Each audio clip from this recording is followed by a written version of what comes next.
As the sun dipped low over the endless sand of this epic deserted beach in Mexico, I felt a shiver of mystery in the air, the kind that whispers secrets from forgotten eras.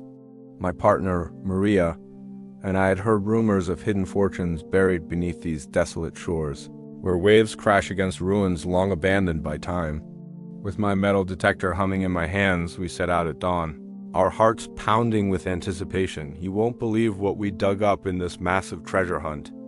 The wind howled through crumbling stone arches nearby, remnants of an ancient coastal village swallowed by the sea centuries ago.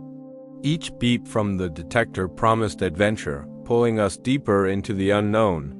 Maria's eyes sparkled with excitement as we scanned the golden dunes, the isolation amplifying every sound.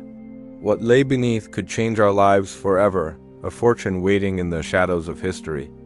Our first find came after hours of sweeping the detector across the shifting sands, a sharp ping echoing like a siren's call. Buried just a foot down was an ornate silver chalice, encrusted with turquoise inlays that screamed pre-Columbian craftsmanship. This wasn't just any cup. It harkened back to the Aztec Empire, likely used in ritual offerings to gods like Quetzalcoatl around the 5th–10th century. Its historical value is immense, as such artifacts reveal insights into religious practices and trade routes that connected ancient Mexico to distant lands.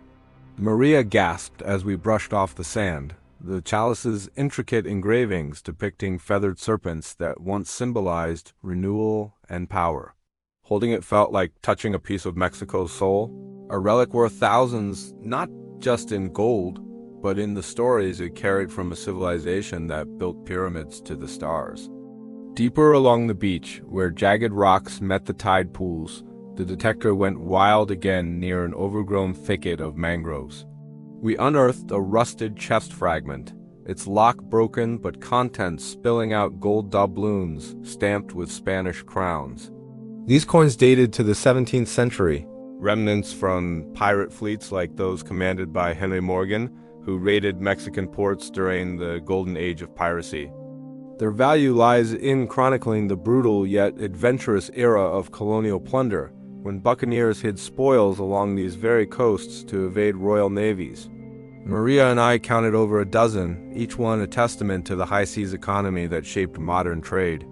The fortune in these alone could fund museums, educating generations on the shadowy intersections of exploration and theft. Venturing toward a collapsed lighthouse, abandoned since a hurricane ravaged it in the 1800s, another signal led us to a jade figurine half buried in the silt. Carved with exquisite detail, it represented a Mayan warrior from the classic period around 600 AD, complete with headdress and spear motifs.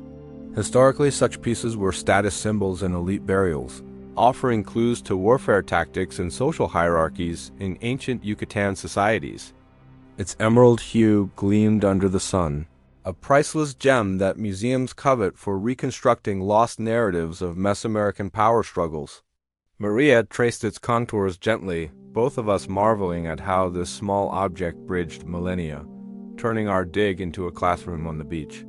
As twilight painted the sky in fiery oranges, the detector buzzed insistently near a cluster of weathered palm stumps, hinting at something massive below. We dug feverishly and revealed a collection of porcelain shards from a Ming Dynasty vase, inexplicably washed ashore here likely from a galleon wreck during the Manila-Acapulco trade route in the 16th century.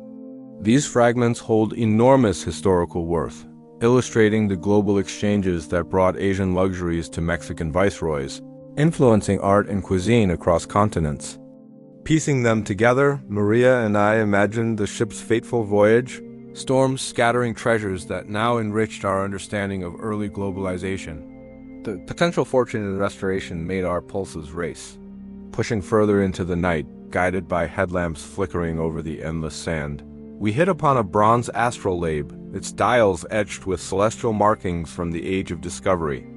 This navigational tool, probably lost by Portuguese explorers mapping Mexican waters in the early 1500s, is invaluable for studying maritime history and the stars that guided empires. It speaks to the ingenuity of sailors who crossed oceans, risking everything for new worlds, and its rarity could fetch a king's ransom at auction. Maria held it up to the moon, aligning it as ancient mariners might have, both of us absorbed in its tale of human ambition against the vast unknown. The final beep of the evening came from beneath a dune crowned with twisted driftwood, unearthing a set of obsidian mirrors polished to perfection. Artifacts from the Toltec culture circa 900 AD. These were used in shamanic rituals for divination, reflecting beliefs in the supernatural that underpinned Mesoamerican cosmology and influenced later Aztec practices. Their historical significance lies in revealing spiritual technologies that connected people to the divine, with each mirror a portal to understanding pre-Hispanic worldviews. As Maria and I polished away the grime, the reflections danced with mystery, promising more discoveries in this deserted paradise. As the moon climbed higher, casting silver light across the endless dunes, the detector let out its loudest, most insistent scream yet right at the base of a massive half-buried boulder that looked like it had guarded this spot for centuries. Maria and I grabbed the shovels with trembling hands, digging through layers of packed sand until we hit something solid and cold. What emerged was breathtaking, an intact golden mask, life-sized, with emerald eyes and intricate feather patterns hammered into the metal. This was no ordinary relic, it was a ceremonial death mask from the Mixtec civilization, probably crafted in the post-classic period around 1200 to 1500 AD, used to honor elite rulers in their journey to the afterlife. Historians dream of pieces like this because they reveal so much about Mixtec metallurgy, religious beliefs, and the sophisticated artistry that rivaled anything in Europe at the time. Its value? Easily in the millions, but more than money, it was a direct window into a lost world of kings and gods.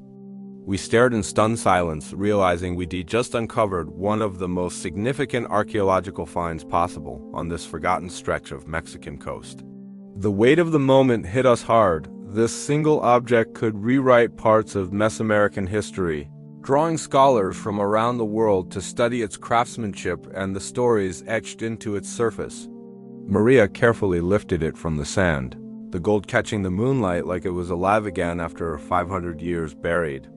We knew we'd have to report it properly to the authorities, but in that private instant, it felt like the beach itself had chosen to reveal its greatest secret to us.